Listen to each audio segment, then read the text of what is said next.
This is the Carl Blugin Library. It was named after Carl Blugin. It has an exhibit called Discovering Carl Blugin, and it includes images from his major campaigns as well as work and life at UC. This is the Baldwin Hall. It was home of the College in Engineering and Applied Science. This is the Corbett Center.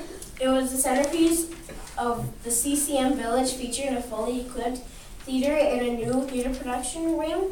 It is the history of CCM faculties has been long tied to the generosity of Patricia and J. Ralph Corbett, and the Corbett name is much in evidence throughout the faculty. This is the Crossley Tower.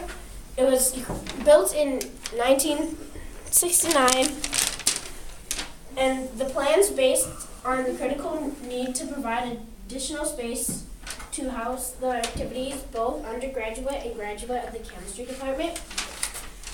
And the last building is the old chemistry building. It was founded in 1874. 1876, the chemistry department, home of the oldest education department of UC, and awarded its first bachelor's of science in 1880.